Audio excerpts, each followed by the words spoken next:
গভীর। গাজার আকাশে আগুনের লেলিহান শিখা। বিস্ফোরণের প্রতিটি শব্দ যেন আকাশকে ফুঁড়ে চিৎকার করে জানিয়ে দিচ্ছে এখানে জীবন আর মৃত্যুর মধ্যে কোনো ব্যবধান নেই। ধ্বংসস্তূপের নিচে চাপা পড়া মানুষের আর্তনাদ বাতাসে মিশে গেছে। এক মায়ের কণ্ঠ ভেসে আসছে, আমার বাচ্চাকে বাঁচান। কেউ কি শুনতে পাচ্ছেন? কিন্তু এখানে কেউ কারো কান্না শোনে না।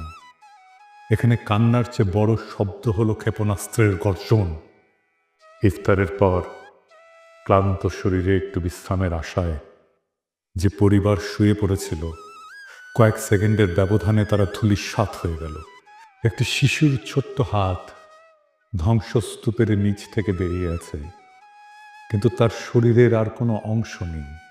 এটা যুদ্ধ না, এটা নিছক প্রতিরোধের বিরুদ্ধে লড়াই না, এটা একপাক্ষিক গণহত্যা। ইসরায়েল এবং হামাসের মধ্যে যুদ্ধবিরতি বলবৎ ছিল। বিশ্ব আশায় ছিল হয়তো কিছুটা শান্তি আসবে, কিন্তু শান্তি আসেনি, বরং নতুন রক্তপাত শুরু হলো।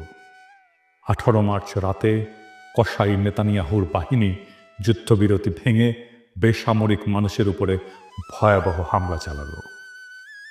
এক রাতে 400 জনের বেশি মানুষ শহীদ হলো, যাদের মধ্যে অধিকাংশই নারী, শিশু, বৃদ্ধ।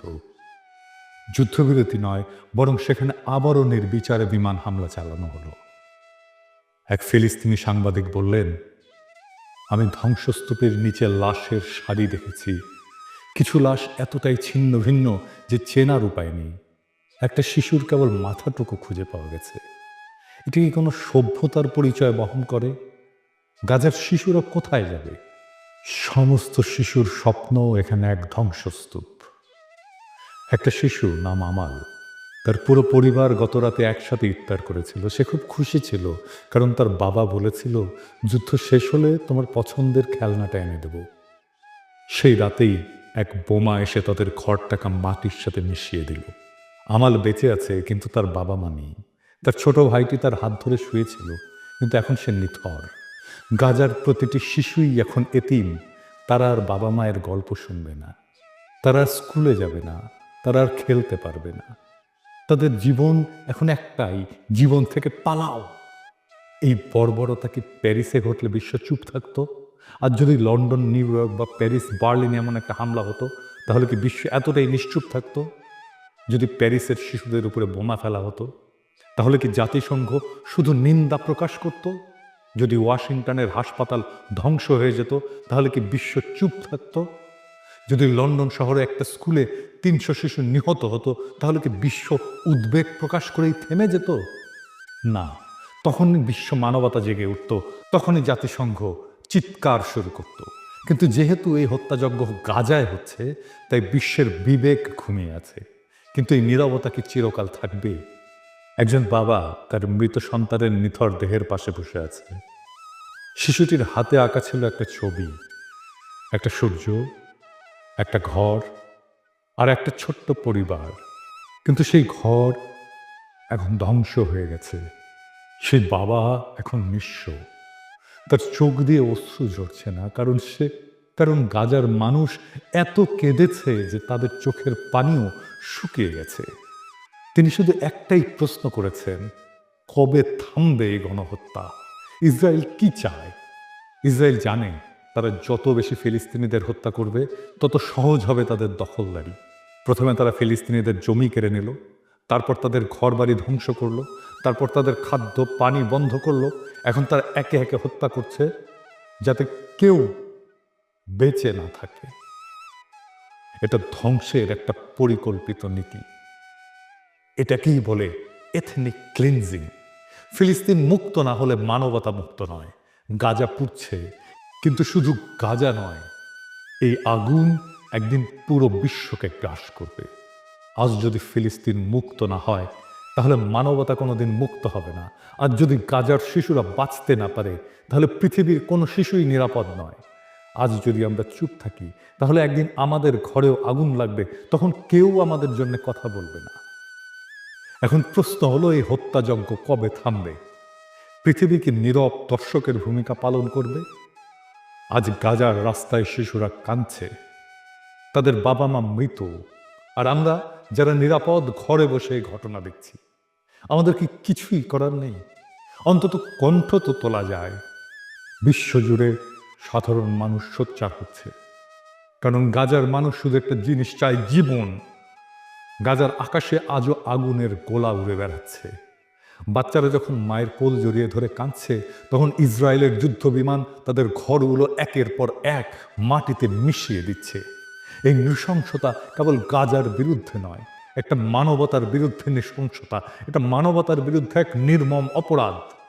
তাই আজ যারা আমার এই এপিসোডটি দেখছেন, তাদের সকলেরই মনে রাখা উচিত, গাজার মানুষ আজ আমাদের সাহায্যের জন্য চেয়ে আছে।